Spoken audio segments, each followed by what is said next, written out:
Salut tout le monde, j'espère que vous allez bien. Je suis de retour, je vous fais un tuto slide aujourd'hui, toujours dans le trip Mississippi Blues, pour essayer d'avoir donc des plans slide et en même temps le maintien de la basse. Ce qui fait qu'on arrive à jouer des trucs sympas même quand on est tout seul sans avoir besoin de coller une musique derrière ou quoi que ce soit. Donc on va jouer au doigt main droite forcément, pour les gauchers main gauche. Bottleneck, j'ai choisi en vert. Je prépare une vidéo justement sur les choix des bottlenecks, les différentes sortes, etc. qui sortira rapidement, je pense. Donc je l'ai placé à l'annulaire, vous faites comme vous voulez, annulaire, petit doigt, ça c'est chacun qui voit. Majeur, je suis moins fan parce que ça limite le jeu pour le reste, selon les morceaux qu'on va avoir besoin de jouer. Le majeur, c'est bien de le garder pour jouer justement sur les cordes. Voilà, je refais un petit point main droite, ça va être super important, on va tenir la basse avec le pouce, ok. Le pouce, essayez toujours de le mettre devant. Devant, ça veut dire que, vous voyez, je maintiens ma main un petit peu comme si je faisais super. Tac, je la pose, voilà. Bah, d'ailleurs, mettez un like. Pas ça, juste un like en dessous. Le mec, il fait sa promo en même temps et tout. Donc, ok, on tient le... Voilà, et c'est cette position qui va nous permettre d'avoir un pouce qui gênera pas les autres doigts. Ça c'est vraiment capital à comprendre, sinon on se retrouve avec des jeux des fois, alors c'est pas interdit mais ça limite des fois on voit ça, bon, faut éviter, si vous pouvez, si vous commencez, voilà, vous savez pas, essayez de partir bien quoi, partir du bon doigt. Donc le pouce sur la corde grave, je suis en sol ré sol, pardon, je l'ai pas dit mais on est en accordage standard, sol ré sol. Pouce, index sur la corde du milieu et majeur sur la corde aiguë. Ok? Pouce, index, majeur. Ça, c'est un jeu qui va vous permettre d'être fluide et de pas trop bouger votre main droite. Et du coup, de pouvoir jouer vite, propre, etc. C'est le même principe qu'en guitar picking. Voilà, donc c'est bien de s'y préparer et de savoir se placer comme il faut. Voilà. Une fois qu'on a ça, donc ma basse, je vais faire... Voilà, ça vous pouvez vous entraîner à le faire et essayer d'être régulier en fait. En attendant, j'ai posé déjà les autres doigts sur les cordes, même s'ils ne jouent pas. Vous voyez, vous les posez, les trois, et vous jouez que le pouce.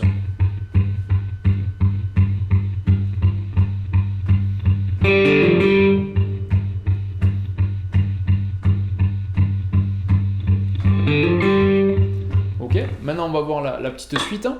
Donc je vais jouer toujours, la main droite n'a pas bougé, je vais jouer la corde grave et la corde aiguë en même temps, donc avec le doigt pouce et majeur.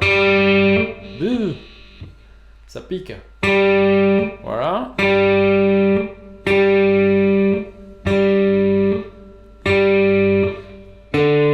L'index corde du milieu. Donc les deux cordes en même temps, la grave et l'aigu, pouce et majeur. Corde du milieu, index, qui est libre. Et là, on va faire un petit hammer, case 3, sur la corde du milieu.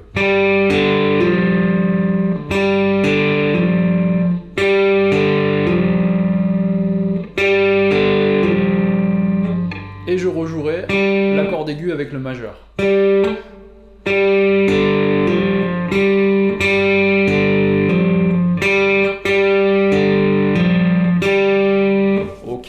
Appliquez-vous à vraiment placer votre main et ne pas la bouger. C'est vraiment, à mon avis, le secret, la chose vraiment capitale pour jouer à l'aise et que ça sonne fluide, quoi.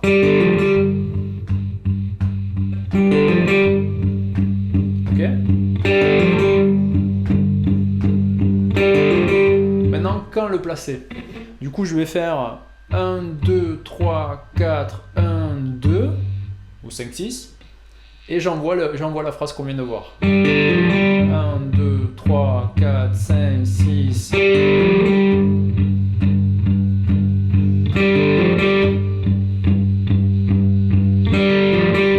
Faites-le très très lentement pour commencer, vraiment au ralenti. C'est le meilleur moyen de le mémoriser et de bien le jouer propre.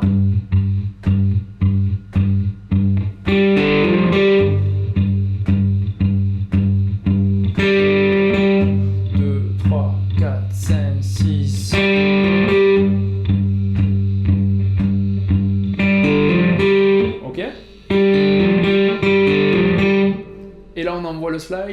donc on va pouvoir prendre de la case 3 à la case 5. Et là, on va se faire plaisir au choix, ce qui vous plaît. Donc soit je prendrai que la corde aiguë. Dans ce cas, j'amortis les autres cordes qui ne jouent pas avec le pouce. Vous voyez? Alors ça, pour les débutants intermédiaires, c'est un peu chaud à faire au début, mais pensez-y. C'est ce qui fait que vous avez des gars comme Derek Trucks et plein d'autres qui jouent très propre. C'est quand même important d'avoir un son propre, d'être capable d'isoler la corde qui nous intéresse. Vous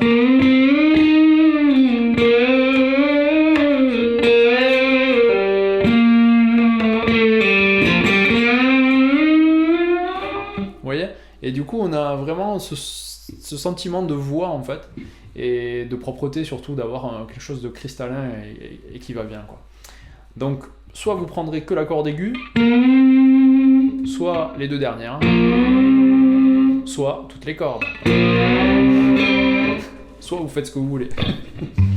Donc 1, 2, 3, 4, 5, 6, n'importe quoi, 1, 2, 3, 4, 5, 6. Ok. Et une fois que j'ai fait mon slide, imaginons que j'ai pris les 3 cordes en même temps, je peux maintenir encore ma basse, toujours avec le pouce. Ok, et j'en refais 6. Ok. Je refais le premier. 1, 2, 3, 4, 5, 6, la phrase. Le slide. Et quand je slidais, 1, 2, 3, 4, 5, 6. 1, 2, 3, 4, 5, 6. Ok? Voilà. Donc ça, vous pouvez le faire, même le premier, j'aurais pu le faire plusieurs fois. 2, 3, 4, 5, 6.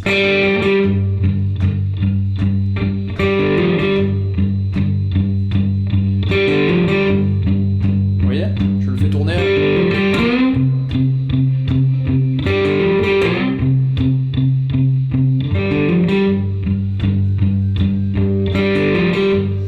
Sert vraiment comme des positions d'accords, comme si on jouait une grille de blues en fait. Donc je peux faire tourner le premier en boucle et le deuxième également. Donc si on voulait la boucle du deuxième, 1, 2, 3, 4, 5, 6. Vous voyez, chaque fois je remets la petite phrase du début. 3, 4, 5, 6. Comptez bien le 1 sur le slide.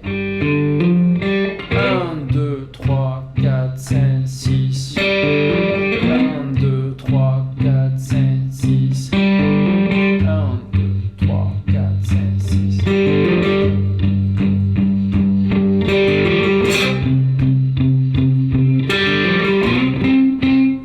Et vous pouvez imaginer une petite fin. Imaginons, hein. Donc je suis en corde aiguë, je fais 5, 6. 5, 6, 5, 3, pull off, corde du milieu, à vide,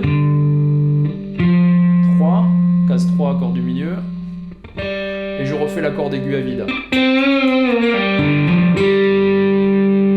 D'accord? Ce serait notre petite fin, donc on aurait 3 couleurs.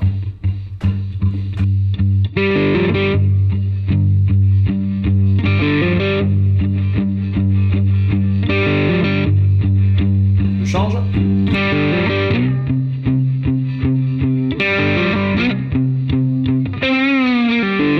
Je l'ai un peu merdé celui-là. Et je reviens.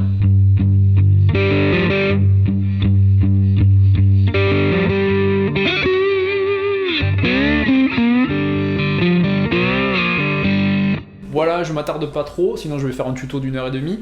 J'espère que ça vous a plu. Si vous voulez plus de tutos, si vous avez besoin de table ou quoi que ce soit, pensez au site Gearbox Club. Je vous mets le lien en dessous. Et puis je vous dis à bientôt pour la suite. Salut, ciao ciao.